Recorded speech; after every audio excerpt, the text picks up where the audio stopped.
안녕하세요. 옛이야기입니다. 오늘도 와주셔서 감사합니다. 옛이야기 채널은 사연 읽어주는 남녀 채널에서 지금은 삭제되어 들을 수 없는 21년도에 소개해드린 사연 중 베스트 사연만 뽑아 다시 읽어드리는 채널입니다. 구독과 좋아요 부탁드리며 오늘의 사연 바로 시작하겠습니다. 안녕하세요. 저는 평택에 사는 50대 초반 주부입니다. 저는 80대이신 친정엄마와 같은 단지에 살고 있어요. 아버지는 5년 전에 돌아가셨습니다. 하루 2-3시간 요양보호사님이 오시지만 제가 자주 들여다보고 있어요. 남동생이 둘인데 다들 멀리 살아요. 다들 키도 크고 잘생긴 데다 직업도 좋아요. 부모님은 저희 형제를 언제나 자랑스러워했어요. 그러나 저를 낳기까지 친정엄마는 고생을 많이 하셨습니다. 그 시절 얘기가 나오면 어머니는 꼭 이렇게 말씀하세요. 네 아버지는 한결같이 착한 사람이었지. 네 그 마음에 반해서 결혼까지 하게 된 거야. 지금부터는 친정엄마의 이야기를 그대로 전해볼게요. 저와 남편은 친구 소개로 만났습니다. 남편은 은행원이었어요. 저도 대학을 나와 회사도 다녔지만 당시엔 결혼하면 다들 일을 그만두는 분위기였어요. 그래서 신혼집 근처에 작은 주산, 속셈 학원을 차렸습니다. 배운 것도 아깝고 빨리 분가하기 위해 돈을 벌자 싶었어요. 신혼집은 서울 변두리에 있는 방 2칸짜리 작은 연립주택이었어요. 그래도 혼수는 새 걸로 없는 것 없이 채웠고 예단도 잘 해갔습니다. 신혼집엔 저희 둘만 사는 게 아니었어요. 시부모님, 말 못하는 시할머니, 교복 입고 학교 다니는 시동생 1명이 함께 살았죠.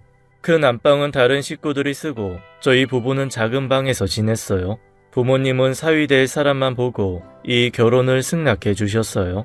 환경은 노력하면 바뀐다고, 부부가 마음 모아 잘 살면 돈도 모이고 잘 살게 된다고 늘 말씀하셨죠. 결혼식 날 시부모님은 저희 부모님 앞에서 고개를 숙이셨어요. 귀한 딸 보내줘서 고맙다고, 마음고생 같은 건 절대 안 시키겠다고 하셨죠. 사는 건 어려워도 사람 냄새 나는 집안이라고 생각했습니다. 착하고 성실한 남편도 자기만 믿고 따라오라고 하더군요. 그러나 결혼 생활은 쉽지 않았습니다. 연로한 시할머니는 저를 예뻐하셨지만 제가 대식구 살림이 힘들었어요. 반찬 하나 만드는 것도 쉽지 않았고 청소며 설거지, 빨래도 벅찼어요. 저는 종종 남편에게 하소연을 했어요. 사실 살림 실력으로 따지면 남편이 저보다 나았습니다. 나도 처음엔 힘들었는데 다 하게 되더라. 그렇게 어려운 것도 아니야. 아이, 힘들면 나도. 내가 퇴근해서 다 할 테니까. 어른들 눈치 보이게 어떻게 그래. 눈치는 무슨. 할 수 있는 사람이 하면 좋지. 어른들 눈 피해 남편은 집안일을 참 많이 도와줬어요. 저는 남편의 도움과 애정으로 살림을 하나하나 익혀가기 시작했습니다. 남편은 사실 다 커서 부모님과 함께 살기 시작했어요. 집안 사정 때문에 보육원에 맡겨져 어린 시절을 보냈다고 했어요. 중학교 1학년 때 찾아온 어머니를 따라 집을 갔더니 있는 줄도 몰랐던 남동생이 남편을 반기더랍니다. 그러나 시부모님은 연일 싸우셨고 툭하면 두 분이 번갈아 집을 나가셨대요. 사글세 방에서 고3까지 살았는데 남편이 살림을 다 하며 말 못하는 시할머니와 동생을 보살폈다는 겁니다. 그래도 보육원에 찾아와준 부모님이 고마웠다더군요. 그곳에선 툭하면 맞고 굶고 지내서 집에서 마음 편히 살 수 있는 게 좋았대요. 군대 다녀와 대학 4년은 서울학교 앞에서 자취를 했는데 장학금을 받고 과외를 하며 집에 돈을 보냈다고 하더군요. 그렇게 착한 남편이 저를 두 팔 걷고 도와주니 못하겠다, 안 하겠다는 소리가 쏙 들어갔어요. 새벽같이 일어나 서툴게 살림을 하고 오후가 되면 학원에 나가 아이들을 가르쳤어요. 그러다 결혼 1년도 안 되어 시할머니가 중풍으로 쓰러지셨고 그 병수발을 제가 들게 되었어요. 오전 내내 식사 먹여드리고 기저귀 갈아드리고 몸 돌려드리면서 간병하고 출근했어요.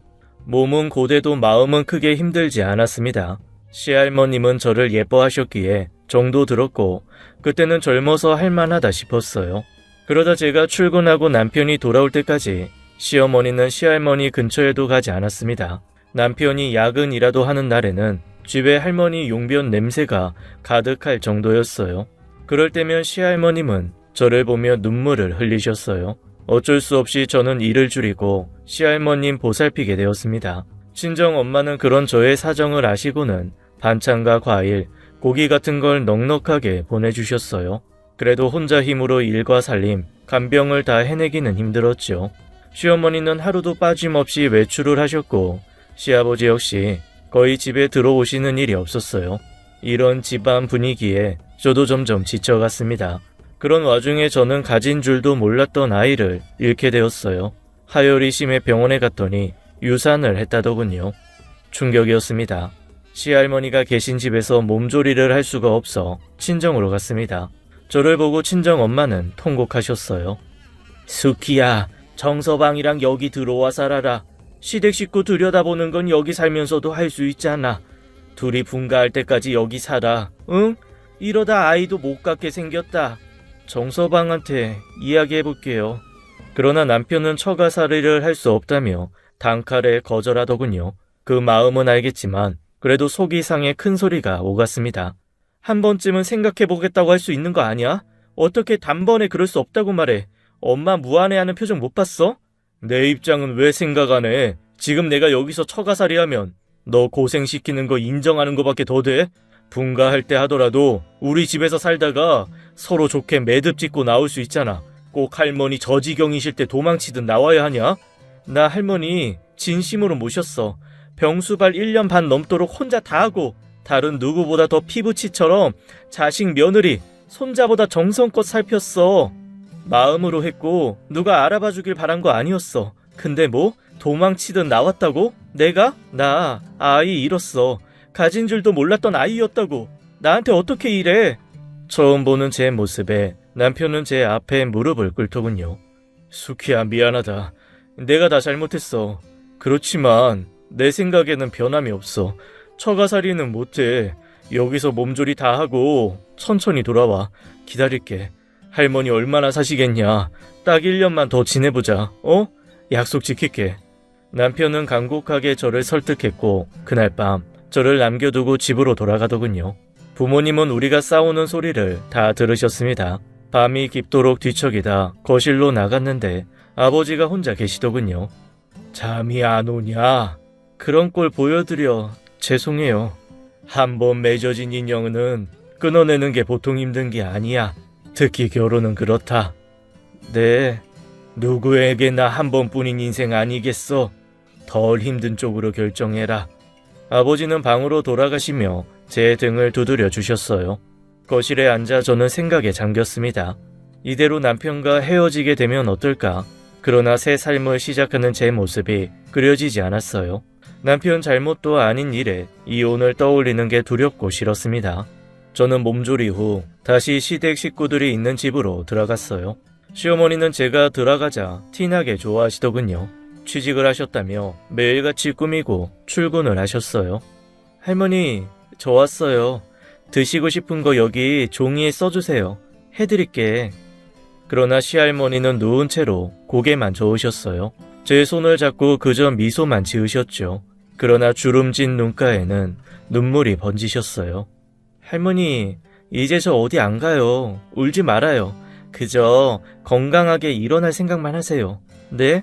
저는 남편이 약속한 1년을 생각하며 학원 일도 후배에게 넘겼어요. 식사, 욕창 관리, 살림에 집중하면서 시할머니 곁을 지켰습니다. 대입을 앞둔 시동생의 도시락도 싸주고 한눈 팔지 않고 그렇게 살았어요. 그때쯤 시아버지는 집에서 주무시는 날들도 많아졌고 시어머니의 구박도 줄었습니다. 그런 생활을 한 지 1년이 넘어가던 어느 날 할머니는 세상을 떠나셨어요. 제 손을 잡고 낮잠을 주무시던 오후였어요. 마음에서 커다란 게 빠져나간 듯 허전하고 슬펐습니다. 많이 울며 시할머니를 보내드렸어요. 조문객도 없는 쓸쓸한 장례식이 끝나고 저희는 분가를 하게 되었어요. 시동생도 대학에 입학해 집을 떠난 후였죠. 없는 돈에 시동생 첫 대학 등록금, 시부모님 앞으로 작은 슈퍼 하나를 내드리고 저희는 반지 앞방을 구해 나왔습니다. 이사를 한 후 저희 부부는 신혼을 맞이한 것 같았어요. 남편은 그동안 고생한 제게 정말 잘해줬어요. 고맙다고 앞으로 더 잘하겠다며 연애할 때처럼 다정했죠. 우리 잘 해보자며 여행을 떠났고 그때 저는 아이를 갖게 되었습니다. 첫 아이를 그렇게 보낸 게 마음에 걸려 이번에 생긴 아이는 반드시 지키고 싶었어요. 다시 시작한 학원 일도 그만두고 태교에만 전념했어요. 시간은 흘러 임신 7개월에 막 접어든 때였어요. 토요일 아침 초인종 소리가 울렸습니다. 올 사람 없는데 누구지? 내가 나가볼게. 남편이 현관으로 나갔고 남자 목소리가 들리더군요. 무슨 일인가 싶어 저도 나가봤습니다. 현관에는 부부로 보이는 남녀가 서 있었어요. 그런데 남자분의 얼굴이 어머님과 너무 닮은 모습인 겁니다. 붕어빵도 그런 붕어빵이 없었어요. 놀란 제가 남편에게 물었어요. 여보, 누구셔? 친척분이셔? 아니, 보육원 친구인데 갑자기 찾아왔어. 뭐? 그때 남자가 입을 열었습니다. 갑자기 찾아와서 미안하다. 꼭 할 얘기가 있어. 지금 시간 내줄 수 있어? 들어와서 이야기해. 여보, 괜찮을까? 네, 어서 들어오세요. 결국 그 남자는 집에 들어오게 되었고 저희 부부는 충격적인 사실을 알게 되었습니다. 영태야, 내가 집에 돌아간 날 기억하지? 그럼 기억하지. 6월 13일. 그날 나도 집에 갔잖아. 그날 바뀌었다. 뭐? 너랑 나 가야 할 집이 바뀌었다고. 무슨 말이야? 알아듣기 쉽게 얘기해. 너희 어머니랑 나 너무 닮았지? 내가 그분 아들이야. 친아들이 나라고. 너 미쳤어? 술 마셨냐? 보육원에서 날 찾으러 온 엄마가 일부러 널 데리고 갔어. 나와 비슷하게 생긴 네가 부잣집 아들인 걸 알고 다 계획적으로. 나보고 그걸 믿으라는 거야? 너희 부모님이 다 아셨어. 다 바로잡고 싶어 하셔. 서울역에서 어린 널 놓친 뒤에 찾으려고 가진 노력을 다 하셨고 보육원에서 널 찾은 거야. 근데 내가 너인 척 그 집에 간 거고 내가 네 거 다 누리고 살았어. 변호사도 됐고 아내도 얻었어. 이제 와 이런 말 소용없는 거 알지만 미안하게 됐다. 우리 부부는 둘 다 악몽을 꾸는 것 같았어요. 남자의 곁에 앉은 여자가 고개를 숙였습니다. 중매로 만났지만 남편으로서 깊이 사랑하게 되었어요. 이 모든 죄값을 함께 받기로 했어요. 죄송합니다. 그 여자는 저를 보며 말하더군요. 제가 했어야 할 며느리 역할 대신 해주셨어요. 다시 한번 죄송합니다. 저는 충격에 남편의 팔을 잡고 말을 더듬었어요. 여보, 이게 무슨 말이야? 당신 이해돼? 진정해 여보. 뱃속에 아기 생각해. 방에 들어가 있어. 야, 이 자식아. 그렇다고 불쑥 집에 찾아와서 그런 이야기를 하면 어떡해? 미안하게 됐다. 그걸 어떻게 알게 된 거야? 이 얘기를 어떻게 믿어? 얼마 전에 부모님 사시는 동네에 슈퍼가 하나 생겼어. 거기 주인 아주머니가 나와 너무 닮은 걸 보고 어머니가 뒷조사를 하신 거야. 너와 내가 같은 보육원에 있었고 나이까지 같다는 것을 알게 되고 외국 병원에서 유전자 검사까지 받게 됐어. 내가 친자가 아니라는 게 드러났고 널 찾으시게 된 거야. 저는 더는 그 자리에 있을 수 없어 방으로 들어갔고 잠든 줄 알았는데 그대로 기절하고 말았습니다. 그 뒤로는 기억이 없고 깨어난 뒤 저는 병실에 누워 있었습니다. 남편은 헬쓱한 얼굴로 제 곁에 앉아 있었어요. 여보, 아기는? 남편은 대답 없이 고개만 저었습니다. 또다시 아기를 잃고 만 것이었어요. 믿을 수 없었습니다. 얼마나 큰 충격과 슬픔이 저를 덮쳤는지 숨을 쉬어도 살아있는 것 같지 않았습니다.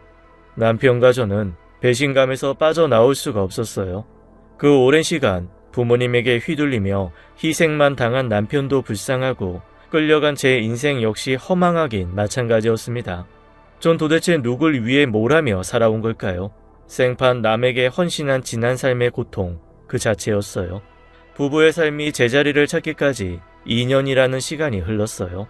남편은 많은 사람들에게 존경받는 최고 대학 교수님 때 막내 아들이었어요. 위로 누나도 있고 형도 있었죠. 자애로운 어머니도 계셨습니다. 늘 춥게 살았던 남편의 삶에 든든한 지붕이 생겨 저도 기뻤어요. 저 역시 가만히 앉아있기만 해도 예쁜 막내 며느리가 되었죠. 세아가 우리 영태 식성을 내가 하나도 모르는구나. 하나씩 알려주련. 고기보다 해물을 좋아하고 김치는 배추김치를 제일 좋아해요. 신김치는 잘 안 먹고요. 아이고, 나랑 입맛이 똑같구나. 낙지, 문어 같은 것도 좋아하지? 그럼요. 세아가, 너는 주방에 들어올 필요 없다. 가만히 앉아 있어. 어떻게 그래요? 어떻게 그러긴. 편히 앉아서 맛있게 먹어주면 돼. 진짜 시부모님들과 그 가족들은 저를 너무나 귀하게 대접해 주셨습니다. 우리 부부의 인생은 완전히 바뀌게 되었어요. 반지하에서 부자 동네 고급 빌라로 이사도 했고 좋은 차도 생겼어요. 친정 부모님의 얼굴도 활짝 폈어요. 그간의 고생을 보상받기라도 하듯 모든 게 순조롭게 흘러갔어요. 남편을 속이고 고생만 시킨 전 시부모, 그 사기꾼들은 변호사 아들 덕분에 발 뻗고 사는 것 같았어요. 그저 다 잊고 싶은 마음뿐이었습니다. 가끔 전에 듣는 소식조차 듣기가 싫었어요. 그만큼 저희 부부의 상처는 컸습니다. 사실 남편은 누구보다 위로받아야 할 상황이었는데 뱃속 아기가 잘못되면서 그 시기를 그냥 보내고 말았어요. 우리 부부의 마음속 응어리 때문인지 사는 것 풍족해도 아이가 생기지 않았습니다. 그렇게 2년이라는 시간이 흘러갔습니다. 결혼 후 7년이라는 시간이 지나간 거였어요. 저는 이제 아이를 포기해야 하나 싶었어요. 그러나 남편은 말도 안 된다며 저를 설득했습니다. 난 절대 포기 안 해. 너 닮은 딸, 나 닮은 아들 꼭 볼 거야. 수키야, 나 박사 논문 끝나면 우리 여행 다니자. 방방곡곡 다니면서 좋다는 음식 다 챙겨 먹고 맑은 공기 실컷 마시면 분명 아이 생길 거야. 정말 그럴까? 지금까지 우리 너무 힘들었다고 하늘이 일부러 시간 준 거야. 우리 어른 모시고 사느라 신혼다운 신혼도 없었잖아. 그치만 나이도 많이 먹었고. 수기야, 넌 7년 전이나 지금이나 똑같아. 하나도 달라진 거 없어. 내가 공부하느라 늙었으면 모를까.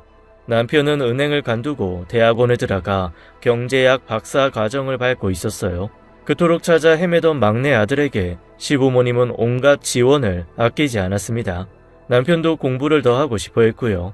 시간이 흘러 남편은 박사 논문까지 다 끝냈고 우리는 여행을 떠났습니다. 실컷 놀다 오자는 남편의 말에 저도 마음을 가볍게 먹었어요.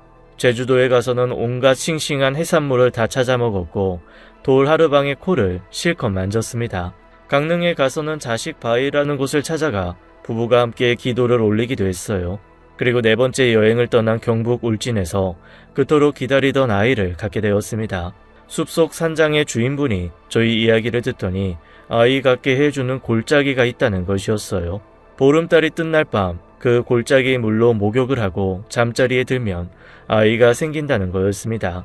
저희 부부는 아주머니 말대로 그 골짜기로 가 보름달을 머리 위에 두고 계곡물에서 미역을 감았어요. 그리고 서울집에 올라왔고 얼마 지나지 않아 남편이 태몽을 꿨습니다. 번쩍거리는 황금색 가락지 꿈이었어요. 어른들 말로는 딸 꿈이라고 하더군요. 예쁜 딸을 만날 생각에 저는 가슴이 뛰었고 병원에서 임신이라는 걸 확실히 알게 되었습니다. 모두의 축복 속에서 저는 가진 노력을 다했습니다. 모퉁이 쪽에는 앉지도 않고 나쁜 소식이 나올까봐 뉴스도 안 보고 집에 들어온 개미 한 마리도 죽이지 않고 내보냈어요. 그 사이 남편은 교수로 임용되어 바라던 대학 강단에 설 수 있게 되었습니다. 임신 마지막 달쯤 되어 집에 소포 꾸러미가 하나 도착했어요.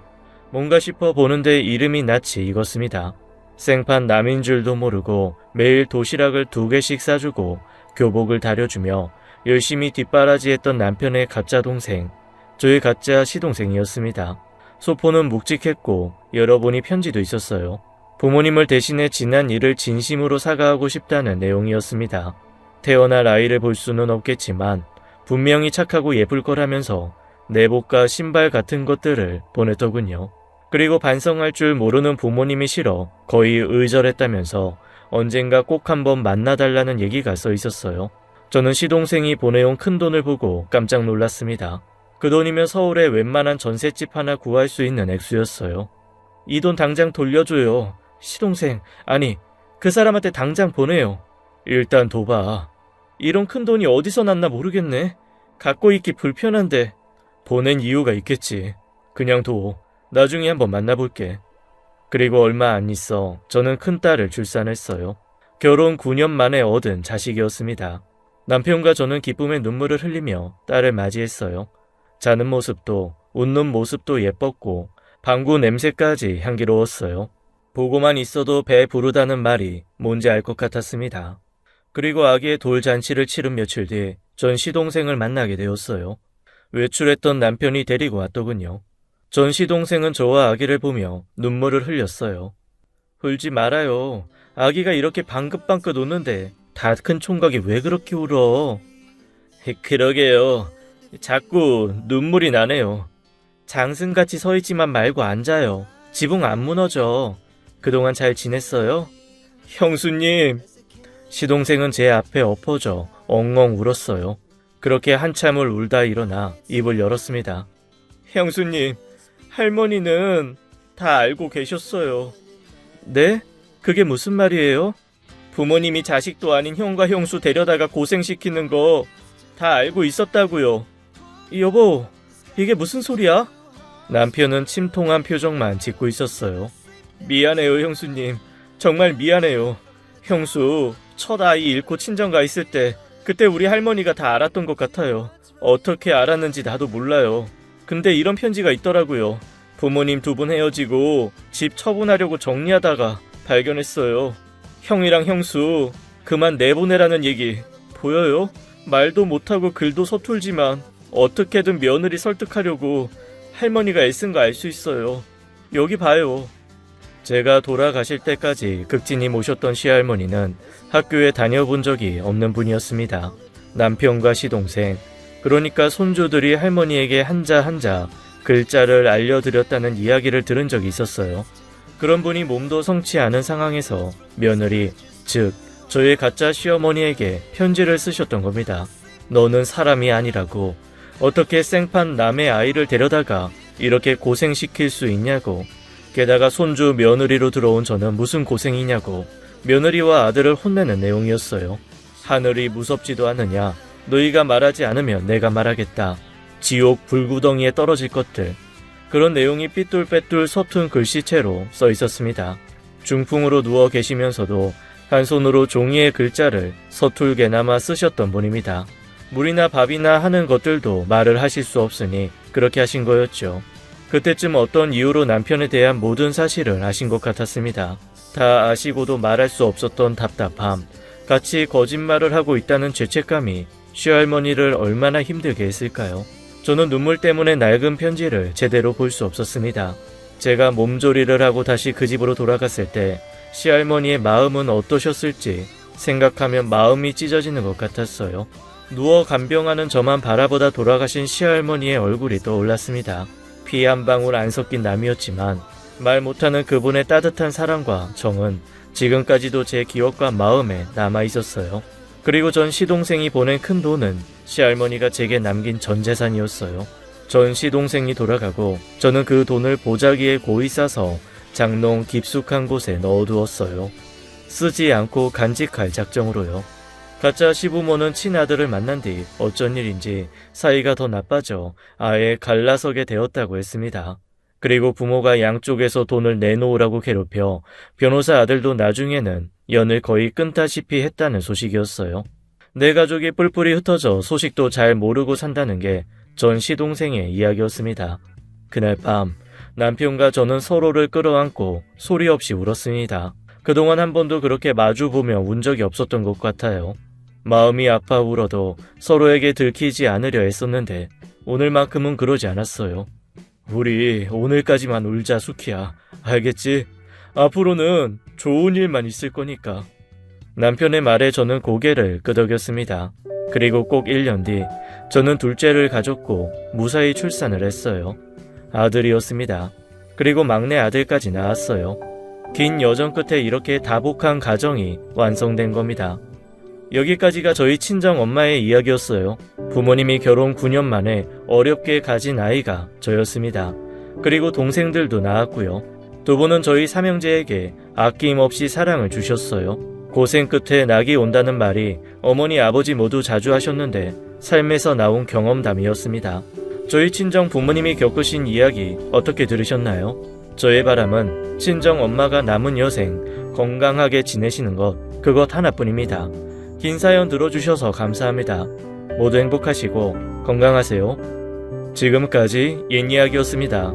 끝까지 함께 해주신 여러분 감사드리며 저희는 다음 사연으로 돌아올게요. 감사합니다.